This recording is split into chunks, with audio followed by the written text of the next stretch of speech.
जय हिंद दोस्तों, कैसे हैं आप लोग। उम्मीद करता हूं आप लोग काफी अच्छे होंगे, स्वस्थ होंगे और अच्छे से अपनी पढ़ाई में लगे हुए होंगे। दोस्तों, आज की कक्षा में आपने थंबनेल देख रखा होगा। आज की कक्षा में हम लोग व्याख्या करने सीखने वाले हैं। जी हाँ दोस्तों, हिंदी में आपका 5 नंबर का व्याख्या खंड से एक क्वेश्चन आता है जो आपको करना होता है और काफी ज्यादा इंपॉर्टेंट है बच्चों। सारा प्रश्न बच्चा सबसे हो ही जाता है, लेकिन व्याख्या ऐसा चीज है जो छूट जाता है।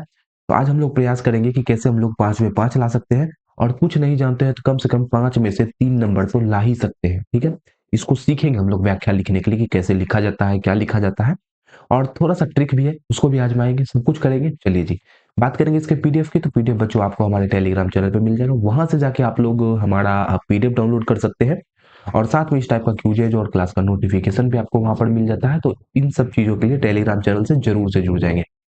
चलिए जी, समय इधर-उधर अपन बर्बाद नहीं करेंगे, सीधे चलेंगे टॉपिक पर जो हम जिसका हमने बात किया था कि सर जी हम लोग व्याख्या सीखने वाले हैं। तो देखिए, जैसे आप लोग पत्र लिखते हैं तो उसका फॉर्मेट होता है, जैसे आप लोग आवेदन लिखते हैं, सेवा में श्रीमान प्रधानाचार्य महोदय, उसका फॉर्मेट होता है। उसी तरह अगर आप लोग व्याख्या करने जाएँगे, हिंदी का व्याख्या करने जाएँगे, उसका भी एक फॉर्मेट होता है बच्चों, उसको आपको सीखना पड़ेगा। क्या होता है जी? आपको ये याद कर लेना है, यहाँ से लेकर के यहाँ तक याद कर लेना है, ठीक है? इसको देखिएगा देखेगा ना एग्जामिनर तो खुश हो जाएगा, अरे भैया इसको तो लिखने आता है। बस इसी में आपको इतने दूर में आपको लगभग 2 नंबर मिलता है, समझ गए? 2 से 3 नंबर यही मिलता है कि कौन लिखा है, कहाँ से लिखा है। 2 नंबर तो यहाँ मिल ही जाएगा। अब बाकी इसके आगे जो आपको थोड़ा-सा बना करके पंक्ति में जो दिया रहेगा उसको बना करके लिख देंगे तो आंसर आपका पूरा हो जाएगा। कैसे करना है वो अभी मैं आपको बताऊँगा, लेकर के आया हूँ मैं, ठीक है? देखिए, लिखना क्या है, सबसे पहले आपको ऊपर में पंक्ति दिया रहेगा 2 लाइन का, 2 लाइन, 3 लाइन, 4 लाइन जितना लाइन का दिया हो। अपन को क्या है, अपन को तो लिखना है। लिखेंगे फिर प्रस्तुत पंक्ति मतलब ऊपर जो पंक्ति दिया हुआ है, डैश के द्वारा रचित मतलब यहाँ पर लिखना है लेखक का नाम या कवि का नाम जो उसको लिखा है। किसका लिखना है? लेखक या कवि का नाम जो उस पंक्ति को लिखा है। द्वारा रचित किस कविता से लिया गया है? कोई ना कोई कविता से तो लिया गया होगा, कोई ना कोई कहानी से तो लिया गया होगा। तो यहाँ पे लिखेंगे कहानी का नाम। 2 चीज़ समझ में आ गया? यहाँ पे लिखेंगे लेखक का नाम, यहाँ पे लिखेंगे कहानी या कविता जो भी है उसका नाम लिखेंगे। शीर्षक पाठ से लिया गया है जिसमें उन्होंने, अब जैसे मान लीजिए हिरोशिमा कहाँ है, हिरोशिमा कविता है आपका, उसमें क्या बताया गया है कि जापान में एक भयानक बम विस्फोट होता है, उसी की दुर्दशा का वर्णन किया गया है। उसी को यहाँ पर लिख देंगे थोड़ा-सा कि पाठ में आखिर क्या बताया गया है। जैसे आपका पहला गुरु नानक वाला पहला चैप्टर जो है गुरु नानक वाला, उसमें क्या बोलते हैं कि जो है दंड कमंडल शिखा सूत्र धोती, ये वाला आपको पंक्ति पढ़े होंगे कि व्यक्ति जो है मतलब जो है दिखावा पर व्यंग करते हैं, दिखावा को बोलते हैं कि दिखावा करने से कोई फायदा नहीं है, नाम लेना है तो मन से नाम लो, यही तो बोलते हैं, है कि नहीं? तो एक स्वदेशी वाला है, उसमें क्या बोला जाता है? उसमें यही बोला जाता है कि सब जितना आस-पड़ोस का सब चीज़ देख रहे हैं, पहनावा, ओढ़ावा, खान-पान सब विदेशी हो गया है, अब देश में अपना कुछ बचा ही नहीं है, यही बोलते हैं स्वदेशी कविता में। थोड़ा-थोड़ा आपको अंदाजा होगा तो उसको बस यहाँ पर 1-2 लाइन में लिख देना है। कैसे लिखना है मैं आपको बताऊँगा, फिर मैं कह रहा हूँ।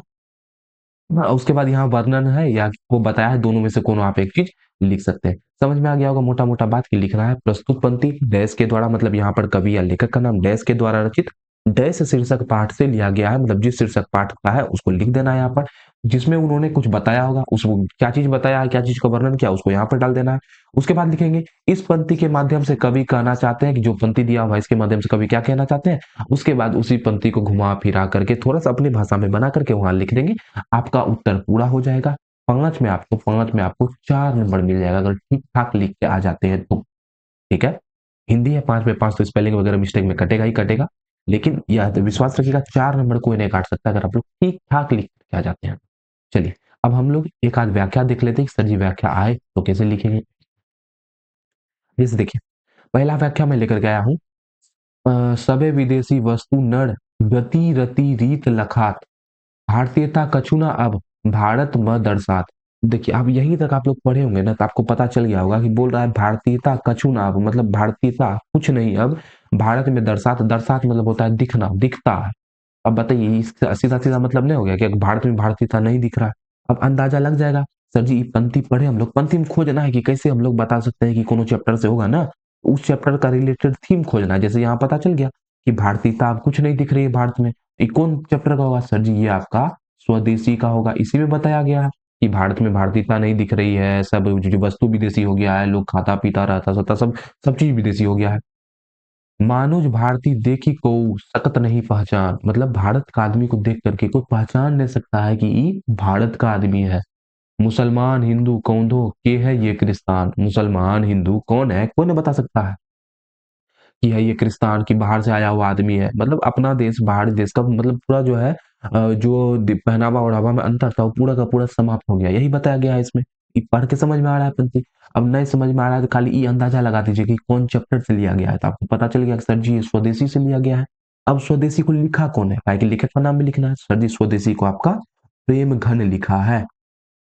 बद्री नारायण चौधरी इसका पूरा नाम है, ऑब्जेक्टिव में भी आता है। और लेखक लेखिका का नाम याद नहीं कीजिएगा तो ऑब्जेक्टिव में नंबर कटेगा, कहीं ऑब्जेक्टिव में सीधा सीधा 4-5 क्वेश्चन आता है आपका लेखक लेखिका का नाम से। अभी भी समय है, याद कर लीजिएगा। तो वही लिखा गया है प्रस्तुत पंक्ति जो ऊपर में हमने बताया था। अब जो खाली जगह था उसको हमने भर दिया, लीजिए जी। प्रेमघन के द्वारा रचित स्वदेशी शीर्षक पाठ से लिया गया है, जिसमें उन्होंने भारत की पराधीनता के कारणों को बताया है कि भारत क्यों गुलाम है, भारत का गुलामी का क्या कारण है, यही बताया है। या लिख सकते हैं कि भारत की दुर्दशा का वर्णन किया है, कि भारत का ऐसा स्थिति क्यों है इसके बारे में बताया है। जो मन आपका करे थोड़ा सा बना करके लिखना है, बस हिंदी है तो बना बना के लिख देंगे। अब इस पंक्ति में क्या बोला गया, इस पंक्ति के माध्यम से कवि कहना चाहते हैं कि छोड़िए इसको हटा दीजिए, थोड़ा ठीक ठाक भाषा में लिख दिया गया है। पराधीनता के कारण सर्वत्र विदेशी वस्तु ही दिखाई देती है, मतलब पराधीनता के कारण सब जगह विदेशी मतलब बाहर का वस्तु ही दिखाई देता है। लोगों के चाल चलन रीति रिवाज सब बदल गए हैं। दुख है कि लोगों में भारतीयता की भावना मर गई है, भारत में भारतीयता की भावना बची ही नहीं है। ये सब बना बना करके लिखा गया है, ऐसा बात नहीं है कि अब जो ऊपर में वही लिखना। आपके दिमाग में जो कुछ आ रहा है उस पंक्ति से रिलेटेड उसको इसमें लिख डालिए, आपका गलती नहीं होगा, ठीक है। देश प्रेम की भावना देश में कहीं भी दिखाई नहीं देती है। अब लोगों को देखकर भी यह नहीं पहचाना जा सकता कि कौन भारतीय है और कौन विदेशी है, मतलब कौन भारत का है और कौन विदेशी आया है। सबका खान पान रहन सहन पहनावा सब क्या हो गया है, विदेशी हो गया है। यही ना बोला गया है पंक्ति में, बस इसी को लिख दिया अपना भाषा में बना करके, ठीक है। अब अपना भाषा का मतलब इन है कि भैया जो पंक्ति में दिया हुआ है जो जो सब वही लिखना, ना ना ना अपने मन से जो भी डाल सकते हैं इसमें, लेकिन पंक्ति से रिलेटेड होना चाहिए, ठीक है। पंक्ति का व्याख्या करते होना चाहिए। अब आपको समझ में आ गया होगा फॉर्मेट। अब चलिए हम लोग कुछ देखते हैं जिसको ये तो हमने लिख करके बता दिया कि सर जी ऐसे ऐसे आपको लिखना है। अब आप लोग लिखने का तरीका सीख गए होंगे, ऊपर में यहाँ से यहाँ तक लिखो, उसके बाद लिखो इस पंक्ति के माध्यम से, और उसके बाद जो अपना विचार है जो पंक्ति में बोला गया उसमें डाल, यही बोलना है, यही करना है। अब देखिए सबसे बड़ा दिक्कत तो यही आता है कि सर जी पहचाने कैसे कि कौन कविता से लिया गया है, कौन कविता से लिया गया है, इसको कैसे पहचाने हम, यही तो समस्या है, यही तो समझ में नहीं आता है। देखिए बच्चा, चलिए एक दो मैं प्रैक्टिस करवाता हूँ, आपको समझ में आ जाएगा। जैसे देखिए एक है आपका कि बनकर शायद हंस में किसी किशोरी का घुंघरू लाल पैरों में तैरता रहूं बस दिन दिन भर पानी में गंध जहां होगी होगी ही भरी घास सी घास की। अब देखिए इस पंक्ति का अंदाजा लगाना है कैसे, इस पंक्ति में कुछ ऐसा कीवर्ड ढूंढेंगे, इस पंक्ति का थीम पकड़ने की कोशिश करेंगे। इसमें क्या बोला जा रहा है, इसमें बोला जा रहा है कि बनकर शायद हंस में, मतलब हंस बन करके शायद मतलब इच्छा अपना बता रहा है कि हंस। एक याद कीजिए एक कविता आपका ऐसा भी है जिसमें जो है कवि अपना इच्छा बताता है कि उसका जन्म दोबारा इच्छा दोबारा जो है कहाँ बंगाल में ही जन्म लेने का है। कभी सारस पक्षी कभी हंस पक्षी ये सब बन के वहीं रह जाने का है, याद है कुछ। तो ये आप हंस जैसे देखे आपको समझ जाना चाहिए कि ये किस कविता से है, किस कविता से, जीवनानंद दास लिखे हैं, याद है कि नहीं, जीवनानंद दास लिखे हैं। कौन, लौट कर आऊँगा फिर, आऊँगा फिर। जहाँ आपको इच्छा दिखे कि ये बनना है, ये बनना है, वहाँ आप सीधा कर दीजिए कि कौन लिखा है जी, ये लिखा है आपका जीवनानंद दास, लौट कर आऊँगा फिर। समझ गए? ऐसे आपको पहचानना है। उसके बाद क्या, उसके बाद इसी को अपना शब्द में लिख दीजिए उसमें। व्याख्या प्रस्तुत पद्धति के माध्यम से कवि कहना चाहते हैं कि उनकी इच्छा है कि वे हंस बन करके उनकी इच्छा है कि वे बंगाल में ही बस कर रह जाए, ठीक है। यही जो है घुंघरू लाल पर जो भी अपने मन से बना बना कर उसमें लिख दीजिए, हो गया बात खत्म। उसके बाद है मन पावन चितचोर पलक ओट नहीं करी सको। अब देखिए सको वको आ गया तो ई जो है लगभग आपका पहला दूसरा चैप्टर से आएगा, काहे कि यही दोनों चैप्टर में ऐसा सको मतलब ये सब भाषा का प्रयोग किया गया है। अब यहाँ देखिए यहाँ एक आपका लिखा हुआ चित्तचोर, बस इसी चित्तचोर से पकड़ा जाएगा कि किस चैप्टर से लिया गया है। अब देखिए अब आप ही बताइए चित्तचोर किसको बोलते हैं, सर जी कृष्ण जी को बोलते हैं कि नहीं, लेखक याद कीजिए आपने ऐसा क्वेश्चन भी किया होगा कि कवि रसखान जो है चित्तचोर किसको बोलते हैं, कृष्ण को बोलते हैं। सही बात है, यही बात है कि नहीं। अब आप ही बताइए रसखान का बात आ गया, रसखान का बात आ गया तो रसखान कौन कविता लिखा है, सर जी रसखान ये राधिका वाला से लिया गया है। राधिका को बोलते हैं माली मालिन वाला, याद आया कुछ। तो ये जो है आपका प्रेम यानी श्री राधिका से लिया गया है, तो वहां से आपका ये हो जाएगा। बताइए आपको पता चल गया लेखक कौन है, कौन कविता से लिया गया। उसके बाद आप लोग व्याख्या कर दीजिए पकड़ के। सदियों से ठंडी बुझी आग सुख बुझा उठी, मिट्टी सोने का ताजपन इखलाती है। अब आप ही बताइए, ऐसे लास्ट में एक लाइन मिलता है कि जनता आती है, याद है कुछ? अब ये कौन चैप्टर से लिया गया होगा? सर्दियों से ठंडी बुझी राख सुख बुगा उठी, मिट्टी सोने का ताज पहन इखलाती है। अब देखिए इसमें क्या बात हो रहा है? सर जी पहले जो है इसमें बोला जा रहा है कि अब जो है, जो पहले से बुझा हुआ आग था लोगों के दिल में कि भैया देश को स्वतंत्र कराना है, वो फिर से उठ गया है, फिर से जाग उठा है। अब जनता जो है सिंहासन धारण करने को तैयार है, यही सब बोला गया है। अभी कौन चैप्टर में बोला जा सकता है कि मिट्टी सोने का ताज पहन इखलाती है? कौन चैप्टर में बोला जा सकता है? सोचिए थोड़ा सा। ऐसा अगर मैं सोचूँ तो ये आपका लगभग जो है आंदोलनकारी वाला कि जनता जो है, जनता सिंहासन धारण करने को तैयार है, ऐसा कौन चैप्टर में है जी? ऐसा आपका शायद एक चैप्टर है, जनतंत्र का जन्म। जनतंत्र का जन्म है, इसी चैप्टर में ही लिखा गया होगा। अब सोचिए जनतंत्र का जन्म कौन लिखा है? बस ये आप बता देंगे तो हो जाएगा। सर जी जनतंत्र का जन्म दिनकर जी लिखे हैं, रामधारी सिंह दिनकर जनतंत्र का जन्म लिखे हैं। बस यहाँ से व्याख्या हो जाएगा।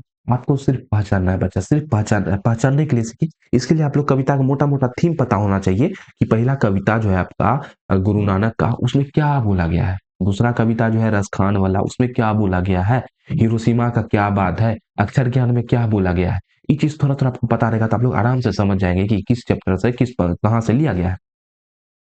सब विदेशी वस्तु न र ये तो हमने पहले कर ही दिया कि इसी का तो व्याख्या कर दिया, कहाँ से लिया गया है? अब आप लोग बताइएगा। स्वदेशी चैप्टर है, कौन लिखा है इसको? प्रेमघन, याद है? यहीं से तो लिया गया है। चलिए, एक और देखते हैं।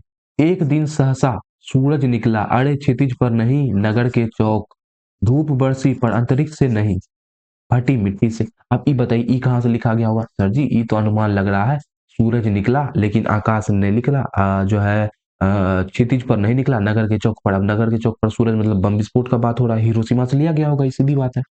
हिरोशिमा से लिया गया होगा। अब हिरोशिमा का लेखक कौन है? हिरोशिमा सर जी अज्ञेय है। अब अज्ञेय का पूरा नाम सच्चिदानंद हिरानंद वात्सेन अज्ञेय, उन्होंने इसको लिखा है। वहां पे लिखिए, प्रस्तुत पंक्ति अज्ञेय द्वारा रचित हिरोशिमा शीर्षक पाठ से लिया गया है, जिसमें कवि ने हिरोशिमा में हुए बम विस्फोट का वर्णन किया है। अब उसके बाद प्रस्तुत पंक्ति के माध्यम से कवि कहते हैं कि बस बात खत्म, इतना सा आपको लिखना है।